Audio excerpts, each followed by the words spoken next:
Sa bawat tahanan, ang pamilya ang itinuturing na unang regalo ng Diyos sa ating buhay. Sila ang kasama natin sa hirap at ginhawa, sila rin ang nagiging inspirasyon natin upang patuloy na magsikap at magmahal. Ngunit gaya ng lahat ng biyaya, may mga pagkakataon ding sinusubok ang pamilya sa pamamagitan ng mga pagsubok, hindi pagkakaunawaan, o mga alalahanin sa buhay. Kaya mahalaga na palagi nating isinasama ang pamilya sa ating panalangin. Ngayong oras ng panalangin, sama-sama nating idudulog sa Diyos ang ating pamilya. Idadama natin sa Kanya ang pasasalamat sa lahat ng pagpapala, at hihilingin natin ang Kanyang patnubay, proteksyon, at walang hanggang pagmamahal na magbuklod sa ating mga puso. Naway maging ilaw ang panalangin na ito para sa lahat ng pamilyang naghahanap ng kapayapaan at pagkakaisa. Ama naming mapagmahal, itinataas po namin sa iyo ang aming pamilya.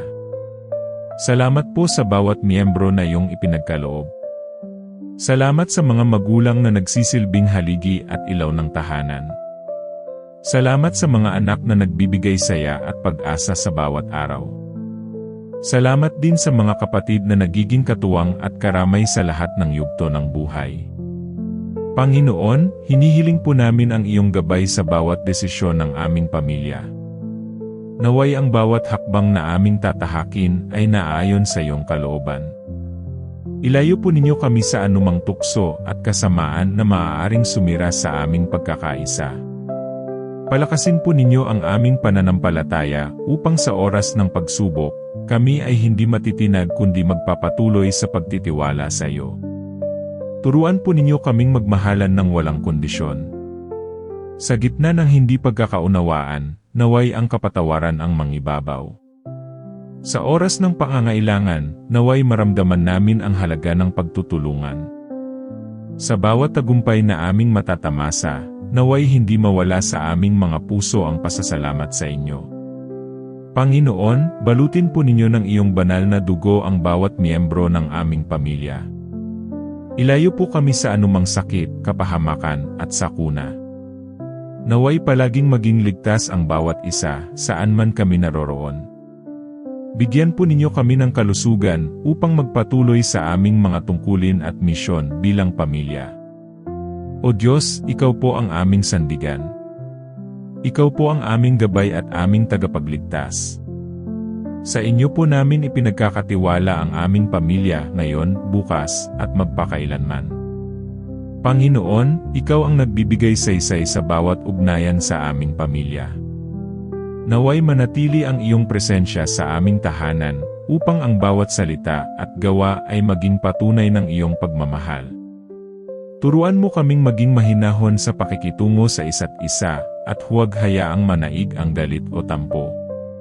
Kung may mga sugatang puso sa aming pamilya, Panginoon, hipuin po ninyo ang bawat isa. Pagalingin ninyo ang anumang kirot na dulot ng hindi pagkakaintindihan. Naway matutunan naming humingi ng tawad at magpatawad, dahil ang pamilya ay isang biyayang dapat pinapangalagaan at hindi pinapabayaan. Salamat po sa mga pagkakataong nagkakasama-sama kami sa simpleng hapagkainan. Sa bawat halakhak, kwento, at dasal, naroon po ang iyong biyaya. Naway hindi namin makalimutan na ang oras na ibinibigay sa pamilya ay kayamanang hindi kayang tumbasan ng salapi o anumang bagay sa mundong ito. Kung may kasapi ng aming pamilya na malayo, Panginoon, ingatan po ninyo sila saan man sila naroroon. Naway kahit sa distansya ay manatili ang pagmamahal at koneksyon na nag-ugnay sa amin.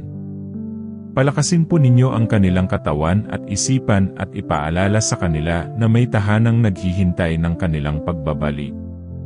Panginoon, sa oras ng kahirapan, bigyan po ninyo ang aming pamilya ng lakas ng loob na magtulungan at magkaisa.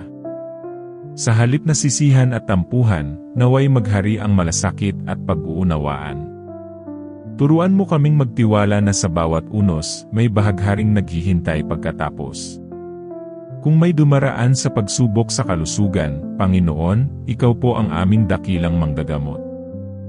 Idinadalangin po namin na pagalingin niyo sila at bigyan ng ginhawa ang kanilang katawan. Ipaalala po ninyo sa amin na ang tunay na kagalingan ay nagmumula sa inyong mapagpalang kamay. Hinihiling din po namin ang proteksyon laban sa tukso na maaaring makasira sa pamilya. Sa mga panahong may panghihina ng loob o tukso ng mundo, itaas mo po ang aming pananampalataya. Palakasin mo po ang aming pag-ibig upang hindi kami matukso ng mga bagay na makakaapekto sa aming samahan. O Diyos, naway maging huwaran ang aming pamilya ng iyong kabutihan. Gamitin po ninyo kami upang maging ilaw at patotoo sa ibang tao. Sa aming mga kapitbahay, kamag-anak at mga kaibigan, naway makita nila sa aming pamumuhay ang pagmamahal at pagkakaisa na nagmumula sa iyo. Tulungan mo rin po ang mga pamilyang nahihirapan ngayon. Iyong mga dumadaan sa pagkawasak, sa hiwalayan, o sa kawalan ng pagkakaunawaan, Panginoon, yakapin mo po sila at ipaalala na walang pamilya ang hindi mo kayang buuin at ayusin. At higit sa lahat, Panginoon, turuan po ninyo kaming ilagay kayo sa sentro ng aming pamilya. Dahil kung ikaw ang aming pundasyon, hindi kami matitinag sa anumang bagyo ng buhay. Ikaw ang aming lakas, ikaw ang aming pag-asa, at ikaw ang aming pag-ibig na walang hanggan. Amang Diyos, sa bawat pagsubok na dumarating sa aming pamilya, kami nagtitiwala na ikaw ay laging nasa aming tabi. Hindi mo kami pinababayaan at lagi mong ipinapaalala na ang bawat problema ay may kasamang aral at lakas na nagmumula sa iyo. Naway maging matatag ang aming pamilya sa gitna ng mga hamon. Huwag mo pong hayaan na kami madaling masira o maghiwa-hiwalay kapag dumarating ang unos. Sa halip, turuan mo po kaming mas magkaisa at magtulungan, upang ang bawat isa ay maging sandigan at hindi pabigat. Kung may mga pagkakataong kami nagkukulang sa isa't isa, Panginoon, bigyan mo po kami ng lakas ng loob na tanggapin ang aming pagkakamali. Sa halip na sisihan, naway piliin naming unawain at mahalin ang bawat isa. Sapagkat ang tunay na pamilya ay hindi perpekto, ngunit puno ng pagmamahalan at pagtanggap. Panginoon, sa bawat pag-uwi namin sa aming tahanan, naway maramdaman naming lahat ang kapayapaan. Huwag mong hayaang mangibabaw ang ingay ng mundo o ang bigat ng problema. Gawin mo pong banal ang aming tahanan, isang lugar kung saan ang iyong presensya ay laging naroroon. Kung mayroong galit na hindi pa napapalaya, Panginoon, hipuin mo po ang aming puso. Bigyan mo kami ng tapang na magpatawad at lakas upang magsimula muli. Ang bawat kapatawaran ay pintuan patungo sa panibagong simula, at iyon po ang nais naming maranasan sa aming pamilya. Turuan mo kaming maging mapagpakumbaba. Sa halip na palaging unahin ang sarili, naway makita namin ang halaga ng bawat isa. Tulungan mo kaming maging mas mapagmahal na anak, magulang, kapatid, o kaagapay. Naway makita namin sa bawat isa ang iyong wangis at biyaya. Panginoon, binibigyan mo kami ng mga biyaya araw-araw na minsan ay hindi namin napapansin. Salamat po sa aming tahanan, sa pagkain sa hapag, sa mga simpleng tawanan, at sa kaligtasang palagi mong ipinagkakaloob.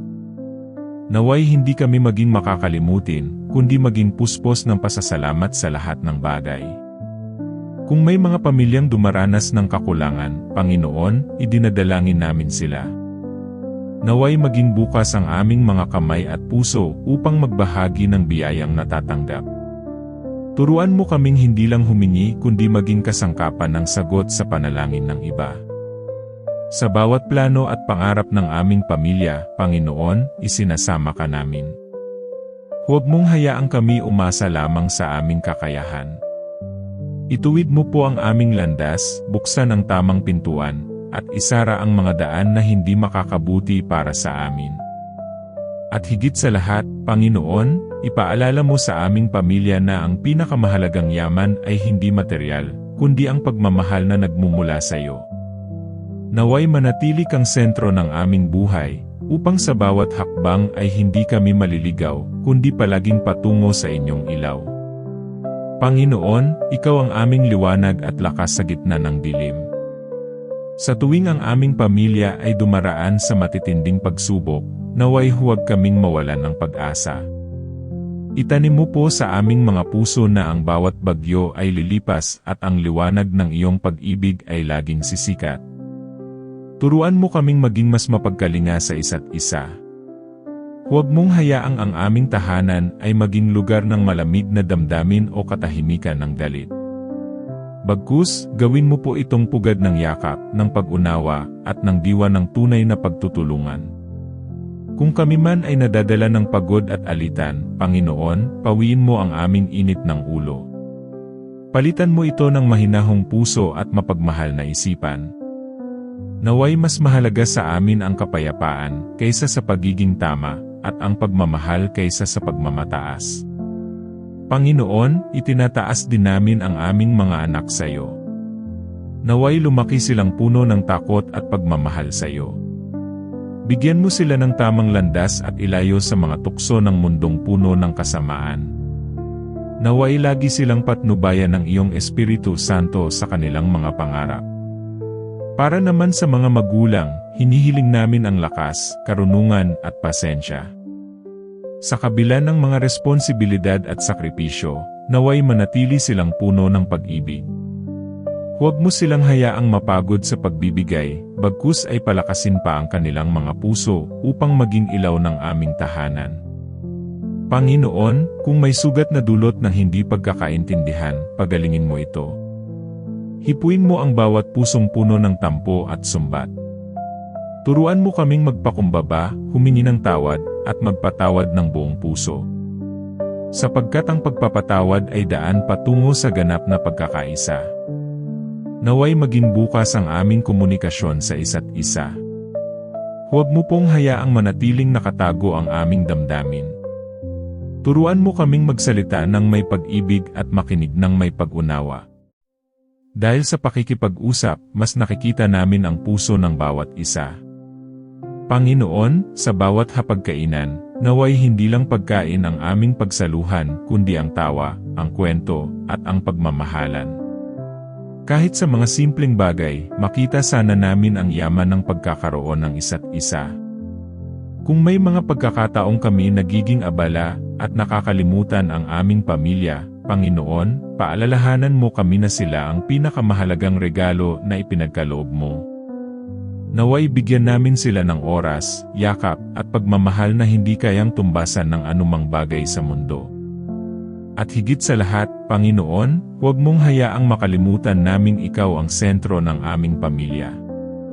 Ang bawat desisyon, bawat plano, at bawat pag-asa ay isinusuko namin sa iyo.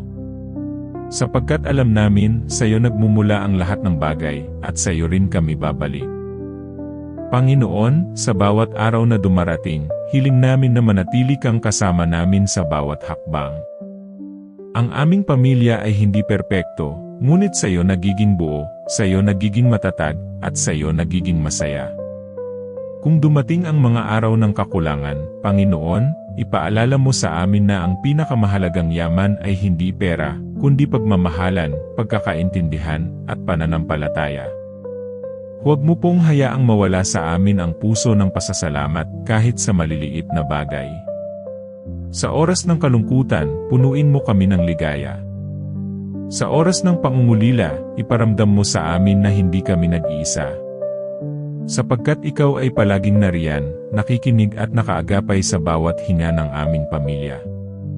Panginoon, binabasbasan namin ang aming mga kapatid at kamag-anak. Kung may mga malayo sa amin, naway ligtas sila saan mang dako naroroon. Kung may nagdurusa o nahihirapan, naway ipadama mo sa kanila ang iyong pag-aruga. Gabayan mo rin ang aming mga lolo at lola na siyang nagbigay daan sa aming lahi. Bigyan mo sila ng mahabang buhay, kalakasan, at kapayapaan. Naway maging inspirasyon sila ng pananampalataya at katatagan para sa buong pamilya. Kung kami man ay magkaroon ng bagong henerasyon, Panginoon, naway lumaki silang may puso para sa iyo at may malasakit sa kapwa. Huwag mo pong hayaang makalimutan nila ang mga aral at halagang itinuro ng aming pamilya. Itinataas din namin ang aming mga pamilya na nasa ibang bansa at malayo sa piling namin. Naway kahit hindi kami magkasama, manatili ang tibay ng aming ugnayan. Naway maramdaman pa rin nila ang init ng aming pagmamahal kahit sa malayo. Panginoon, tulungan mo kaming maging mabuting halimbawa sa isa't isa. Ang aming mga salita at gawa ay maging salamin ng iyong kabutihan. Huwag mo pong hayaang kami maging dahilan ng sakit ng loob, bagkus ay maging daluyan ng iyong pag-ibig. Sa bawat pagtulog namin sa gabi, naway laging ligtas at tahimik ang aming tahanan. Sa bawat paggising sa umaga, naway puno ng pag-asa at saya ang aming mga puso. At sa bawat araw, naway palaging masumpungan ang iyong presensya sa loob ng aming pamilya. Panginoon, salamat dahil ikaw ang nagbigay sa amin ng pamilya na aming sandigan. Sa kabila ng lahat ng pagkukulang, patuloy mong pinaparamdam na kami ay mahalaga sa iyo. At ngayon, muli naming ipinagkakaloob ang aming pamilya sa iyong mapagpalang mga kamay. Sa pagtatapos ng ating panalangin, naway na ipadama sa atin ng Diyos ang tunay na kahulugan ng pamilya. Hindi lamang ito tungkol sa dugo o pangalan, kundi tungkol sa pagmamahalan, pagkakaunawaan, at pananampalatayang nakaugat sa Kanya. Ang bawat tahanan ay nagiging banal na lugar kapag si Kristo ang sentro ng bawat relasyon. Kaya sa tuwing haharap tayo sa mga pagsubok, tandaan natin hindi tayo nag-isa, kasama natin ang Diyos at kasama natin ang isa't isa. Naway ang panalangin ito ay maging paalala na higit sa lahat, ang pamilya ay biyaya. Ingatan natin ito, ipanalangin palagi, at higit sa lahat, mahalin ng buong puso. Kung kayo ay nabiyayaan ng panalangin ito, huwag kalimutang ibahagi sa inyong mga mahal sa buhay upang sila rin ay mapalakas at mapatibay sa pananampalataya. Pagpalain nawa ng Panginoon ang inyong pamilya ngayon at magpakailanman. Amen.